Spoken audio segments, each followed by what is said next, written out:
Fremantle indie rockers Spacey Jane are one of Australia's best loved bands. Since bursting onto the scene in 2016, they've secured numerous hits and have become the face of the post-COVID Gen Z sound.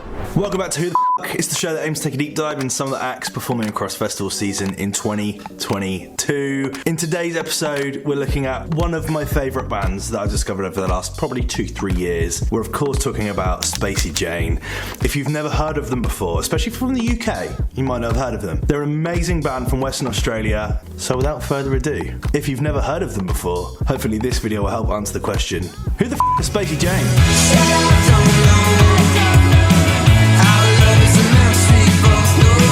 Caleb Harper, Kieran Lama, Ashton Hardman, I can't believe that, and Pepper Lane are the four members that make up Spacey Jane.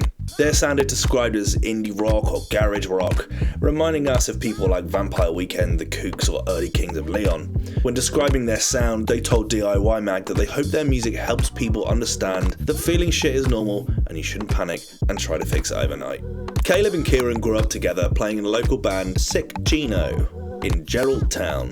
Geraldtown's a coastal city 400 kilometres away from Perth in Western Australia. Ashton and Amelia, which is the former bassist, met while studying French at university. Kieran then met Ashton through a mutual friendship, and the rest is history. The band don't unanimously agree on where they got the name Spacey Jane, but Kieran says that the story most agree on involved a night out in Perth with their buddy Jane. My opinion is we were at the Bird, it means a place in Perth, and we were like, we need to name the band. We had no idea what to call it, but our friend Jane was there. We thought, why don't we use the name Jane and just think of some random adjectives to put in front of it?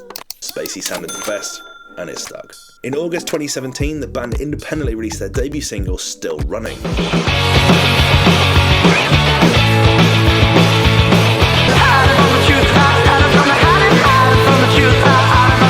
This was followed up by tracks Feeding the Family and Thrills. Both records remain staples of their live shows to date.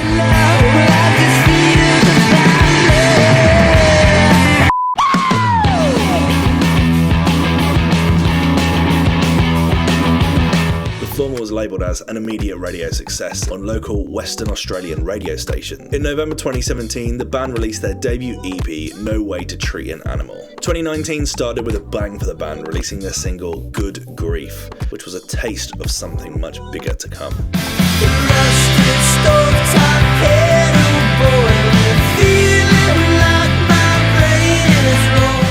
Mid-2019 saw original founding member Amelia decide to leave the band to pursue her career in medicine. She was subsequently replaced by Pepper Lane. In August 2019, they put out the corker of a single, Good For You, which has since gone platinum in Australia.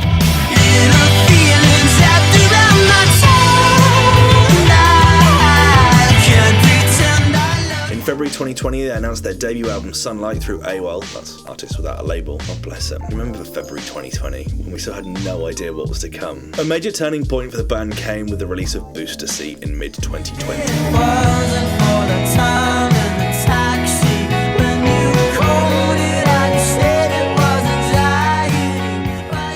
Al Newstead of Triple J called it a life-affirming song with a platinum-strength sing-along quality.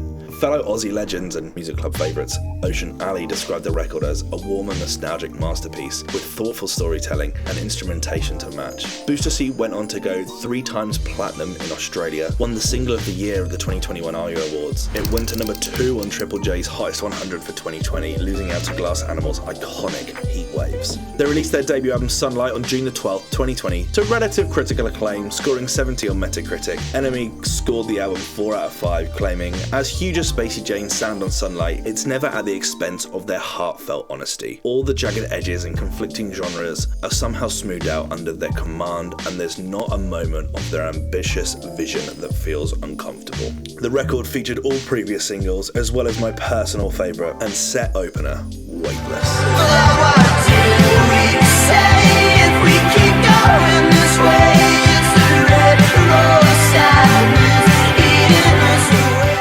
In June 2021, the band released their first material since their debut album, with the single Lots of Nothing.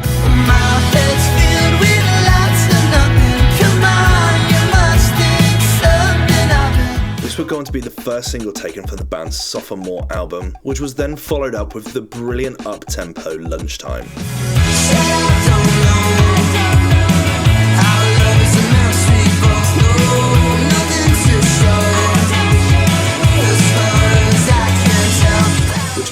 really sounds like it could easily be taken off a Sam Fender record. They close out 2021 with a couple of covers. The first was a cover of Dorothy, My Favourite Dinosaur by The Wiggles, which is a popular Aussie kids show.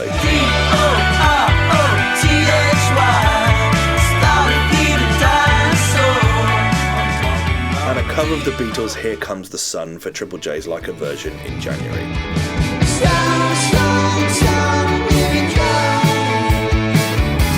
2022 saw them ramping up promo for album 2, first releasing the record Sitting Up.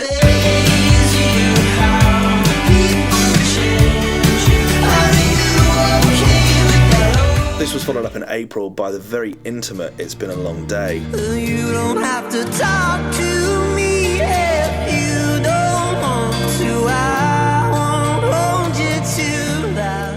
And in June 2020, they released their second album, Here Comes Everybody. Critically, it didn't perform as well as their debut, but that doesn't take away from some of the outstanding tracks on the album. It also didn't stop Here Comes Everybody from performing commercially, going to number 1 in the album's charts. They sold out their 2022 tour in Australia, selling shy of just 30,000 tickets. And fan favourite Lots of Nothing made it to number 3 in the Triple J's Hottest 100 of 2021, marking the band's second top 3 spot in the competition, losing out to The Kid Leroy's Stay and the Wiggles' cover of Tame Impala's Elephant. Clash magazine gave the album 7 out of 10, saying, "The theme of steering through life and wrestling with inner turmoil seems to be displayed throughout the record's 12 tracks. Yet the music is energetic, with most tracks driven by upbeat, whirry guitars and indie pop charisma." And to top it off, they're set to embark on a headline tour in the UK and Europe in 2023, taking their small-town Aussie charm global. You know, they're absolutely one of my favourite bands. I've spent a long time editing this video. No one's going to make it without doing it justice. Banger after banger after banger. They're playing this year's Spilt Milk Festival down the Gold Coast. I can't wait to see them alongside people like Flume and Steve Lacey. But what do you reckon? Have you heard of them before? Are you going to go check out their music if you've not? Who do you want me to do next? Let me know your thoughts in the comment section below as always, and I'll see you in the next one. Cheers. Bye.